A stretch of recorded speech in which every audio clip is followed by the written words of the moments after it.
Hello hello hello వచ్చేసింది మీ మాటల మాంత్రిక. ముందుగా సబ్స్క్రైబ్ చేసేసుకోండి అందరూ మన ఛానల్కి. సరే మరి డే 3 రివ్యూలోకి వెళ్ళిపోతే, which is September 4th, day 3 review of Bigg Boss 8. Okay, nominations ఇంకా కంటిన్యూ అవుతున్నాయి. క్రిస్ప్గా క్విక్గా నా స్టైల్లో నేను ఒపీనియన్ చెప్పేస్తా. Personal opinion, I say again personal opinion. Okay, firstly Aditya nomination చేయడానికి వచ్చి పృథ్వీని భాషని చేశాడు. క్రిస్పీగా సూటిగా సుత్తి లేకుండా నామినేట్ చేసినట్టు అనిపించింది, నాకు మంచిగా అనిపించింది. పృథ్వీ అండ్ భాషని చేశాడు. పృథ్వీని వచ్చి ఏం చెప్పాడంటే, లైక్ నువ్వు నీకు ఇచ్చిన డ్యూటీస్ కూడా నువ్వు చక్కగా చేయట్లేదు, so that's one point. And కొంచెం రెస్పెక్ట్ ఇవ్వట్లేదు, పెద్దవాళ్ళు చిన్నవాళ్ళు లేకుండా పాయింట్ లేకుండా ఆర్గ్యూ చేస్తున్నావు. If you have any point, కరెక్ట్గా పాయింట్ తీసుకుని ఆర్గ్యూ చేయడానికి రా, లేకపోతే సైలెంట్ ఉండు, which is very good actually. Aditya కొంచెం పెద్దతను కాబట్టి మెచ్యూర్డ్గా చెప్పాడు అనిపించింది. దానికి పృథ్వీ కూడా ఓకే ఓకే అన్నాడు, ఒప్పేసుకున్నాడు తన తప్పు. అండ్ నెక్స్ట్ వచ్చేసి భాష అని అన్నాడు, నువ్వు లేజీగా అనిపిస్తున్నావు, 2 days నుంచి పడుకునే ఉంటున్నావు, లైక్ పనులు కూడా సరిగ్గా చేయట్లేదని తను కూడా అదే కంప్లైంట్ చెప్పాడు. దానికి భాష ఒప్పుకోలేదు. యాక్చువల్లీ నేను లేజీ కాదు, కానీ 2 days నుంచి నేను స్ట్రెయిన్ అయిపోయి ఉన్నాను, అది ఇదేం చెప్పాడు. స్ట్రెయిన్ అందరూ అవుతారబ్బా, అందరూ ఒకసారి వెళ్ళారు కదా బిగ్ బాస్ హౌస్కి, ఒకరు వెనక ఒకరు ముందే ఏం వెళ్ళలే. కానీ అందరిలో నువ్వు లేజీ ఉన్నావు అంటే మేబీ తనకి ఏమైనా హెల్త్ ఇష్యూస్ ఉండొచ్చు, ఏదైనా అవ్వచ్చు. బట్ ఇదే కంటిన్యూ అవ్వద్దు. ఫస్ట్ 2 days ఓకే, ఇదే కంటిన్యూ అయ్యి నేను స్ట్రెయిన్ అవుతున్నా అంటే ఇంక బిగ్ బాస్కి వచ్చింది ఎందుకు అంటాను నేను. సో భాషా గారు, అది మ్యాటర్. సో ఆదిత్య పాయింట్స్ అయితే క్రిస్టల్ క్లియర్, క్రిస్ప్గా చెప్పినట్టు అనిపించింది, మంచిగా అనిపించింది నాకు. అండ్ నెక్స్ట్ వచ్చేసి సీత వచ్చింది. ఈ సీత నాకు మంచిగానే అనిపిస్తుంది యాక్చువల్లీ, బాగానే ఆడుతుందేమో అని మంచి ఒపీనియనే వచ్చింది పిల్ల మీద. కానీ నామినేషన్స్ మాత్రం ఆ బేబక్క మీద పడి, బేబక్క మీద ప్రేరణ మీద వేసింది నామినేషన్. బేబక్కని ఆ పప్పు గురించి, ఆ కుక్కర్ గురించి, లేకపోతే ఒక కూరే ఉండాలి 2 కూరలు ఉండాలి, అక్కడ ఎలా వీలైతే అలా వండుకు తినాలబ్బా, దాన్ని కూడా తీసుకొచ్చి నామినేషన్లో పెడతారు. ఇంకా నాకు అవన్నీ సుత్తి అనిపించింది, అసలు డిస్కషన్ కూడా వేస్ట్ ఏమో. ప్రేరణకు కూడా అంతే, ఏదో పాత చిన్న విషయం పట్టుకొచ్చి అక్కడ మిస్అండర్స్టాండింగ్ చేసుకుందంటే ఏదో ఇష్యూలో, అది అక్కడే క్లియర్ చేసుకోవడం మనసు, దాన్ని పట్టుకొచ్చి నామినేషన్లో వేసింది సీత, విచ్ ఈజ్ రెండు అంత ఎక్కువ మాట్లాడాల్సిన అవసరం కూడా లేదు, లైట్ తీసుకుందాం. అండ్ మిడిల్లో ఒక సీన్లో మనకి బేబక్క నబీల్తో మాట్లాడుతుంది, నీలో పవర్ బయటికి రావడానికి, నిన్ను ఇంకా యాక్టివ్ చేయడానికి మాత్రమే నామినేట్ చేశాను, అర్థం చేసుకో అది ఇది అని నబీల్ కూడా అర్థం చేసుకున్నట్టున్నాడు. దట్ వాజ్ వెరీ కూల్ అనిపించింది. అండ్ ఇంకొకటి, బేబక్కకి సారీ చెప్తున్నాడు పృథ్వీ, లైక్ నామినేషన్స్లో కొంచెం డిస్రెస్పెక్ట్ఫుల్గా మాట్లాడాను అని తనకే అనిపించిందేమో, కాలు పట్టుకోబోయాడు, సారీ చెప్తున్నాడు పర్సనల్గా వచ్చి. ఇవన్నీ తనంతట తాను చెప్పాడా, లేకపోతే అక్కడ ఆ సీన్లో శేఖర్ భాష కూడా చెప్పు అన్నట్టుగా సారీ నాకు వెనక నుంచి చెప్పినట్టు అనిపించింది. ప్లస్ ఇక్కడ కూడా ఇంట్లో నిఖిల్ వచ్చి పర్సనల్గా వెళ్ళి సారీ చెప్పు బాగుంటుంది అని తను పుష్ చేసినట్టు అనిపించింది. వాళ్ళిద్దరూ చెప్పాడా లేకపోతే తిను నిజంగానే రియలైజ్ అయ్యి అట్లా సారీ చెప్పాడా అనేది వచ్చే కమింగ్ ఎపిసోడ్స్లో బిహేవియర్స్లో మనకు అర్థమవుతుంది. ప్రస్తుతానికైతే సారీ చెప్పాడు, ఆ ఇష్యూ అక్కడతో అయిపోయింది. ఐ వాజ్ గుడ్ అనిపించింది నాకు పృథ్వీ అయితే. నెక్స్ట్ వచ్చేసి మన విష్ణుప్రియ నామినేషన్ చేయడానికి వచ్చింది. సోనియాని భాషని చేసింది. ఈమె కూడా ఏం చెప్పిందంటే, భాషకి లైక్ నువ్వు స్ట్రెయిన్ అయిపోయి నాకు పడుకున్నట్టే అనిపిస్తుంది 2 days అంతా, బిగ్ బాస్ హౌస్ అంటేనే ఫుల్ ఇట్లా లాంగ్ అవర్స్ మనం మేలుకొని ఉండాలి, చాలా చేయాల్సి ఉంటుంది, నువ్వు ఇప్పుడే స్ట్రెయిన్ అయిపోయి ఇట్లా పడుకుంటే ఎట్లా. సో ఆ పాయింట్ నాకు నచ్చలేదు, సో నామినేట్ చేస్తున్నాను. దట్ వాజ్ గుడ్, కరెక్టే కదా. అండ్ సోనియాకి ఏం చెప్పిందంటే, లైక్ బేబక్కతో ఆ రోజు కుక్కర్ గురించి చేసిన కాన్వర్జేషన్ కొంచెం హ్యుమానిటీతో ఆలోచించి చేస్తే బాగుండదు. ఆమె ఫస్ట్ రోజు వచ్చింది, ఆమెకు కూడా తెలియదు కుక్కర్ అట్లా అవుతుందని. నువ్వు ఆమెతో చేసిన కాన్వర్జేషన్ అంతా రూడ్గా, హార్ష్గా, అది నాకు అంత మంచిగా అనిపించలేదు. సో ఆ విషయం మీద సోనియాని నామినేట్ చేస్తున్నానని చెప్పింది Vishnupriya. But Sonia as usual ఆమె డిఫెండింగ్లో ఖతర్నాక్ కాబట్టి, ఆమె తప్పున్నా రైట్ అయినా డిఫెండింగ్ అయితే మస్తు చేసుకుంటుంది, దాంట్లో డౌటే లేదు. ఇక్కడ భాషా గారు అర్థం చేసుకోవాల్సింది ఏంటంటే, ఈ 2-3 నామినేషన్స్ తర్వాత స్ట్రెయిన్ అని చెప్పి తెల్లార్లు ఇలా పడుకుంటే అవ్వదు. Okay, you have to wake up and you have to do your duties and all. So ఇదే మెయింటైన్ చేయకుండా కొంచెం యాక్టివ్ అయితే బెటర్, అది తనకు తెలియాలి. లేదు నేను ఎట్లా ఉన్నా సరే ఆడియన్స్ ఓటేసేస్తారు అంటే నీ భ్రమ అది. ఓకే, వచ్చేస్తావు జాగ్రత్తగా బయటికి. అండ్ ఇక్కడ సోనియా గారు ఇంకో పాయింట్ రేస్ చేసింది, లైక్ ఎట్లా అంటే, కావాలని ప్రేరణని నామినేషన్స్లో ఉంచుతున్నాను అని తనే ఒప్పుకుంది. ఎందుకంటే అక్కడ చీఫ్లో మనకి యష్మి ఉంది కాబట్టి, యష్మి ఫ్రెండ్ ప్రేరణ అని ఈమె ఫీల్ అవుతుంది సోనియా యాక్చువల్లీ. సో దానికి యష్మి ఒప్పుకోలేదు. సడన్గా లేచి నాకంత మరీ అంత భారీ ఫ్రెండ్షిప్ ఏం లేదు అనగానే పాపం ప్రేరణ తెల్లముఖం వేసుకుని చూస్తుంది. నార్మల్ ఫ్రెండ్ అంతేగాని సేవ్ చేసేసి అంత ఫ్రెండ్షిప్ అయితే తను నాకేం లేదు అని చెప్పగానే పాపం ప్రేరణ డల్ అయినట్టు అనిపించింది నాకు. ఎనీవే సోనియా అయితే చాలా తెలివిగా ఎవరెవరిని నామినేషన్లో తీసుకొస్తే చీఫ్స్ని ఇబ్బంది పెట్టచ్చు, చీఫ్స్ కన్ఫ్యూజ్ అవుతారు, ఎవరెవరిని చేస్తారు అన్నట్టు అట్లా చూసి ఆమె నామినేషన్ వేస్తుంది. పాయింట్ ఉన్నా లేకపోయినా పాయింట్ వెతుక్కుని మరీ అట్లా నామినేషన్ వేస్తుందనే విషయం మాత్రం అర్థమైంది ఇక్కడైతే. మిడిల్లో జరిగిన నామినేషన్స్ గురించి పక్కన పెట్టి, ఎందుకంటే అవన్నీ ఆల్మోస్ట్ నాగమణికంఠ మీద ఉన్నాయి కాబట్టి నాగమణికంఠ గురించి కొంచెం ఎక్కువగా మాట్లాడాలన్నమాట. కొంచెం క్రిస్టల్ క్లియర్గా నా ఒపీనియన్ని షేర్ చేద్దాం అనుకుంటున్నాను. సో వీడియో లాస్ట్ వరకు చూడండి, నాగమణికంఠ గురించి లాస్ట్లో మాట్లాడదాం. అండ్ ఇప్పుడు నాగమణికంఠ నామినేషన్ వేయడానికి వచ్చాడు. విష్ణు మీద భాష మీద వేసాడు. భాష మీద పాయింట్స్ వచ్చేసి లైక్ మీ మీద నోటిఫికేషన్స్ ఎక్కువ వచ్చాయి, లైక్ రూల్స్ అతిక్రమించినప్పుడు డాగ్ అరవడాలు ఇవి ఉంటాయి కదా బిగ్ బాస్లో, అవి మీ మీదే ఎక్కువ వచ్చినాయి.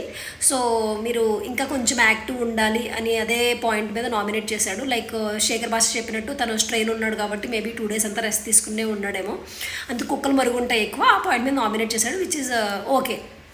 అండ్ నెక్స్ట్ విష్ణు మీద పాయింట్ వచ్చేసి తనని ఫెమినైన్ అనింది కదా స్టార్టింగ్లో, తెలుసో తెలియకో తన ఇంటెన్షన్ అది కాకపోవచ్చు, బట్ స్టిల్ అనింది. ఆ వర్డ్ నాగమణికంఠకి నచ్చలేదు.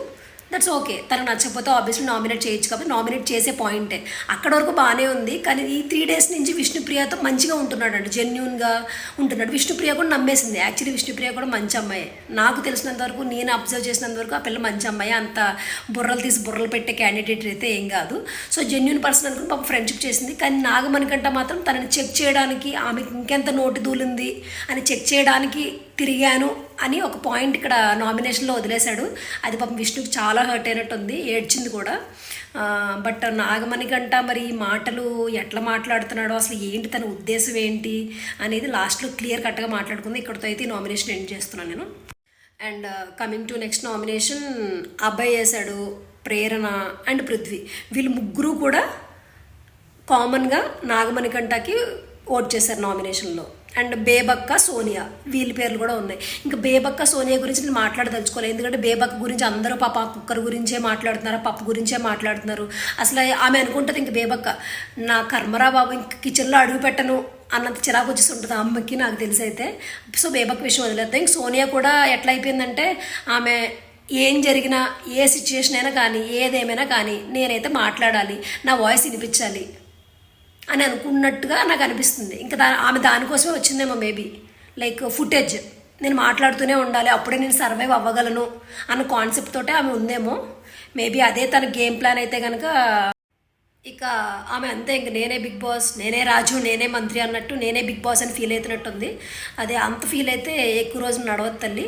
సో ఇవన్నీ పక్కన పెడితే ఆమె గురించి ఒకే ఒక పాయింట్, తను రైట్ ఆర్ రాంగ్ డిఫెండ్ అయితే అద్భుతంగా చేసుకుంటుంది, డౌటే లేదు.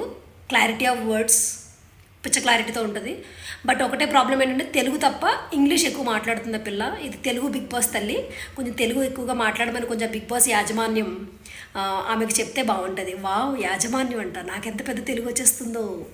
ఆమెను కూడా మాట్లాడమని చెప్పండి, కొంచెం ఇంగ్లీష్ ఎక్కువైపోయింది. ఆమె ఇంగ్లీష్ వస్తే మడిచాడన్న పెట్టుకోమనండి, తెలుగు ఎక్కువ మాట్లాడమని చెప్పండి. సోది. And coming to the last segment, Nagamanikanta. Okay, అబ్బాయి, పృథ్వీ అండ్ ప్రేరణ ముగ్గురు కూడా కామన్గా నామినేషన్ నాగమణికంఠ ముందు కాబట్టి లాస్ట్లో మాట్లాడుకుందాం అన్నాను కదా. యాక్చువల్లీ నాగమణికంఠకి ఎన్ని ప్రాబ్లమ్స్ అయినా ఉండొచ్చు, వీళ్ళు వేసిన పాయింట్లు ఏంటంటే క్రిస్టల్ క్లియర్గా ఎట్లున్నాయంటే, నీ పాస్ట్ ఓకే, నీకు ఫ్యామిలీ ఇష్యూస్ ఓకే, ఎవరికి ఉండవు ఫ్యామిలీ ఇష్యూస్, మాకు కూడా ఉన్నాయి, అందరికి ఉంటాయి ఫ్యామిలీ ఇష్యూస్, అవన్నీ పక్కన పెట్టే కదా ఇట్లాంటి గేమ్ షోకి రావాలి అనేది అబ్బాయి point, which is very true. Okay, నువ్వు ఎమోషనల్గా ఉంటే అది బయట పెట్టకూడదు, అదే కదా. Obviously Bigg Boss is a emotional roller coaster, దాన్ని తట్టుకోవాలంటే మామూలు విషయం కాదు అది. ఓకే, అండ్ నాగమణికంఠ ఏం చెప్తున్నా అంటే, నా గురించి ఎంతసేపు నా గురించి మీకు తెలియదు, నేను ఏం కష్టపడ్డానో మీకు తెలియదు, నేను డిప్రెషన్లోకి వెళ్ళిపోయాను, 4 గోడల మధ్య కూర్చున్నాను, నా దగ్గర డబ్బులు లేవు, పదే పదే పదే పదే తన గురించి ఇట్లా చెప్పుకుంటా ఉంటే అది ఎవరికైనా ఎట్లా అనిపిస్తుంది చెప్పండి? ఆబ్వియస్లీ సింపతి కార్డ్లాగే అనిపిస్తుంది కదా. 1-2 daysలోనే ఇంత ఎక్స్ప్లోడ్ అయిపోయి, ఇంత ఫైర్ అయిపోయి, ప్రతి విషయాన్ని అంత క్లియర్గా నాకు ఇది లేదు అది లేదు అది లేదు అంటే, what I trying to portray there. అదే వాళ్ళకి నచ్చలేదు. ప్రేరణ అండ్ అబ్బాయి అదే చెప్పారు, నువ్వు ఇట్లా చేయడం మాకు నచ్చలేదు, ఇలా చూస్తుంటే నువ్వు ఎమోషనల్లీ డ్యామ్ వీక్ అనిపిస్తుంది, you're unfit for this house అని చెప్తున్నారు క్లియర్గా, విచ్ ఈస్ ట్రూ. నా పర్సనల్ ఒపీనియన్ కూడా అదే. తనకి ఎమోషనల్ బ్యాక్గ్రౌండ్ కానీ ఫ్యామిలీ ఇష్యూస్ కానీ అవన్నీ చూసి నేను కూడా జాలిపడ్డా డే వన్. బట్ తను తీసే విధానం, తన పోర్ట్రే చేసే విధానం, మేబీ అతని గేమ్ ప్లాన్ అయి ఉండొచ్చు. అదే తన గేమ్ ప్లాన్ అయితే మటుకు ఇట్ ఈస్ టూ వర్స్ట్. నాకైతే నచ్చలేదు. అండ్ నేను తను ఏడ్చిన విధానాన్ని తప్పుపట్టట్లేదు. తను చాలా జెన్యున్గా తనకు వచ్చేసింది అట్లా. అంత ఎమోషన్ లోపల హోల్డ్ చేసుకుని ఉంచుకున్నట్టున్నాడు చాలా రోజుల నుంచి, చాలా డేస్ ఆర్ ఇయర్స్ నుంచి హోల్డ్ చేసుకున్నట్టున్నాడు. అదంతా ఒకసారి అట్లా బర్స్ట్ అవుట్ అయిపోయినట్టు అనిపించింది. But this is not the right platform for him. Like అంతలా బర్స్ట్ అవుట్ అయిపోయి అంత ఎమోషనల్గా వీక్ ఉన్నప్పుడు డ్రైన్ అయిపోయి ఉన్నాడు, లిటరల్లీ డ్రైన్ అయిపోయి ఉన్నాడు. అదంతా బయటకు కక్కేశాడు. తన ఇంకో ఫీలింగ్ ఏంటంటే, ఇదంతా నేను ఇప్పుడు కక్కేసాను నేషనల్ టెలివిజన్లో, ఎట్లా ఇంకా నా ఫ్యూచర్ ఏంటి, బయటికి వెళ్తే నన్ను ఏమనుకుంటారు జనాలు, చాలా చాలా చాలా ఆలోచించేస్తున్నాడు తను యాక్చువల్లీ. ఇంకా అదేం చెప్తూ తను ఏం మాటలు వదులుతున్నాడంటే, ఇది నా గేమ్ ప్లాను, నేను గేమర్ని, నేను అటెన్షన్ సీకర్ని, నాకు అటెన్షన్ ఉంటే చాలా ఇష్టం. ఇవన్నీ చూస్తుంటే కూడా తను చేసేదంతా కూడా అటెన్షన్ కోసమే చేస్తున్నాడా అని ఒక పాయింట్ కూడా రేజ్ అవుతుంది మళ్ళీ. దెన్ అభయ్ సెడ్, ఓకే ఇది నీ గేమ్ ప్లానా, అయితే ఓకే సూపర్ క్లియర్, నువ్వైతే గేమ్ ప్లాన్తో ఉన్నావు కదా, సో మేము వేసిన పాయింట్స్ కరెక్ట్ అన్నట్టు వాటిలో వాళ్ళు కూడా ఫీల్ అయ్యారు. బట్ తనైతే మాత్రం పిచ్చిగా ఏడ్ చేసి గోల్ చేసేసి ఇంకా రూమ్లోకి వెళ్ళి కూడా ఎంత ఏడ్చాడంటే, లిటరల్లీ వీళ్ళందరూ ట్రాన్స్పరెంట్గా ఉండు, ఇంత అటెన్షన్ ఎందుకు, ఇంత ఎమోషనల్గా వీక్ ఉంటే కష్టం అది ఇది అన్నప్పుడు తను సడన్గా పోగ్రి లెవెల్ ట్విస్ట్లో తను హెయిర్ సిస్టమ్ ఆ పిన్స్ తీసి పక్కన పడేసరికి, సార్ ట్రాన్స్పరెంట్గా ఉండమంటే లైక్ నీ పర్సనాలిటీ ట్రాన్స్పరెంట్గా ఉంచమని, నువ్వు పెట్టుకున్న హెయిర్ విగ్గులు నువ్వు వేసుకున్న చెడ్డీలు తీసి చూపించమని కాదు. ఇది నా పర్సనల్ ఒపీనియన్. ఓకే, నాకు అక్కడ ఆ ఒక విషయంలో మళ్ళీ కామెడీగా అనిపించింది. తను ఏడుస్తున్నాడు ఒక పక్కన, జాలి ఇవన్నీ ఓకే, కానీ హెయిర్ సిస్టమ్ తీయడం దేనికి నాకు అర్థం కాలే. ట్రాన్స్పరెంట్గా ఉండమంటే పర్సనాలిటీ ట్రాన్స్పరెంట్గా ఉంచుకో, అంతేగాని ఇవన్నీ దేనికి డ్రామాలు. అండ్ నెక్స్ట్ మన బిగ్ బాస్ కూడా జాలేసిందా ఏమో కన్ఫెషన్ రూమ్కి పిలిచాడు. ఫస్ట్ కన్ఫెషన్ రూమ్కి ఎంటర్ అయిన సీజన్ 8లో ఫస్ట్ కంటెస్టెంట్ కూడా మన నాగమణికంటే.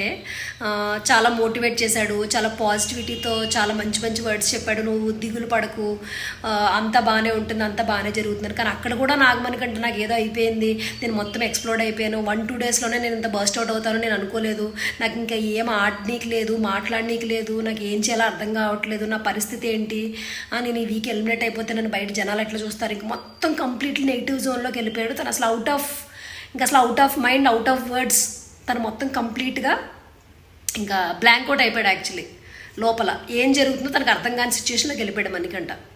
అండ్ చాలామంది నేను నెటిజన్స్ ఇంటర్నెట్లో చూశాను, లైక్ నాగమణికంఠ మరో పల్లవి ప్రశాంత్ కాబోతున్నాడా అని. బుల్షిట్. పల్లవి ప్రశాంత్ రైతు బిడ్డ అని సింపతి కార్డు చూపించాడని అన్నారు ఇనీషియల్ వీక్స్లో. బట్ తన గేమ్ ఎట్లా ఆడాడు చూశారు కదా అందరూ. ఓకే, తన గేమ్ని బట్టే తను విన్ అయ్యాడు తప్ప ఓన్లీ సింపతి కార్డ్ మీద అయితే తను విన్ అవ్వలేదు. I won't agree that. So don't compare Nagamanikanta with Pallavi Prashanth firstly. And ఇంకా నాగమణికంఠ విషయానికి వస్తే లాస్ట్ ఇంకా తన పాస్ట్ గురించి ఏవీలో మనకు చెప్పేశాడు. ఓకే, ఇంకా పదే ఇనీషియల్ డేస్లోనే నాకు డబ్బు లేదు, నాకు ఇది లేదు, నేను ఏం చేశానో మీకు తెలియదు, నేను ఎంత ఫేస్ చేశానో మీకు తెలియదు అని పదే చెప్తున్నాడంటే అది ఎక్కడో నాకు రియల్గా అనిపించట్లేదు. నా పర్సనల్ ఒపీనియన్ అది రియల్గా అనిపించట్లేదు. అదే తన గేమ్ ప్లానా లేకపోతే ఏంటనేది కూడా మనకి కమింగ్ వీక్స్లో తెలుస్తుంది. ఇంకా అసలు అంత కంప్లీట్ జడ్జ్ చేయడానికి జస్ట్ 2 డేస్ మ్యాన్, 2 డేస్ అయింది స్టార్ట్ అయ్యి షో.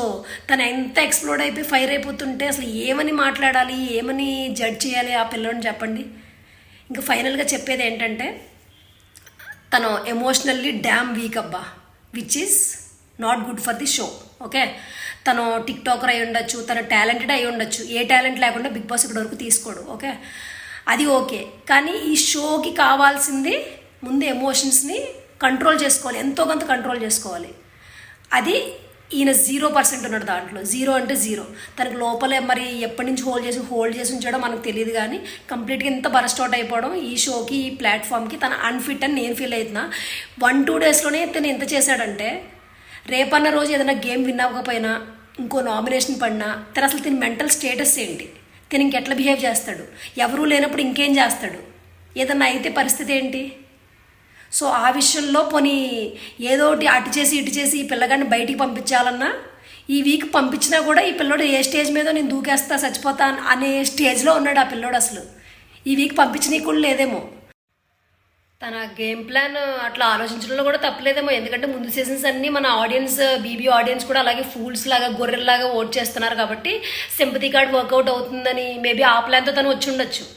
మన ప్రాబ్లం అది. సో దయచేసి ఈ సీజన్లో అయినా ఈ వీక్ ఎట్లనే వెళ్ళడు, సింపతితో ఓట్లు వేసేసే ఉంటారు ఆల్రెడీ. నెక్స్ట్ వీక్ అయినా తన ఆట చూసి తన ఫిట్టా అన్ఫిట్టా అని చూసి ఓట్లు వేస్తే బాగుంటుంది. ఆ మనిషికి అర్థమవుతుంది, చూసే వాళ్ళకి కూడా బాగుంటుంది. సో సింపతి కార్డుతో ప్లీజ్ దయచేసి ఓట్లు వేయకండి. తన ఆట చూద్దాం నెక్స్ట్ వీక్. ఏమైనా ఇంప్రూవ్ అయితే ఓకే, కానీ పదే పదే పదే పదే ఇట్లానే తీస్తే కనుక తను బయటకు వచ్చేయాల్సిందే. ఇంకా అది ఫిక్స్. అది తనకు కూడా తెలియాలి, ఎందుకంటే తను కూడా లిటిల్ ఓవర్ కాన్ఫిడెన్స్తో ఉన్నాడు. మన నిఖిల్తో మాట్లాడినప్పుడు చెప్పాను కదా లాస్ట్ వీడియోలో, లైక్ నేను వెళ్ళను బిగ్ బాస్లోనే ఉంటాను అంటే తను ఏంటి, తన గేమ్ ప్లాన్ ఏంటి, ఏదో ఆలోచిస్తున్నాడు, గట్టిగా ఆలోచిస్తున్నాడు. నేను వెళ్ళను, నా సింపతి కార్డ్ వర్కౌట్ అవుతుంది అని అనుకుంటున్నాడు. అది రాంగ్ అని ప్రూవ్ చేయాలి. మనం జస్ట్ సింపతికి మాత్రమే కాదు, ప్లీజ్ వాళ్ళ గేమ్ చూసి వాళ్ళ బిహేవియర్స్ని చూసి ఓటు వేద్దాం. Yeah, and that's it for today day 3 review, the end. And ఆ నామినేషన్స్ చూశాక నాకైతే ఒక పాయింట్లు ఇరిటేటివ్ అనిపించింది. నేనైతే ఎవరికి ఓట్ చేయాలనుకోవట్లేదు ఈ వీక్. సో మీకు నచ్చిన వాళ్ళకి మీరు ఓట్ చేయండి, కానీ గొర్రెల్లాగా సింపతికి మాత్రం ఓట్ చేయొద్దు. ప్లీజ్ వాళ్ళ బిహేవియర్స్ చూసి ఓటు వేస్తారని కోరుకుంటున్నా. అండ్ మీకు కనుక నా మాటలు, నా రివ్యూస్ జెన్యూన్ అనిపిస్తే ప్లీజ్ లైక్ చేయండి, కమెంట్ చేయండి అండ్ సబ్స్క్రైబ్ చేసుకోండి. ఇట్లు మీ మాటల మాంత్రిక signing off for today. See you tomorrow.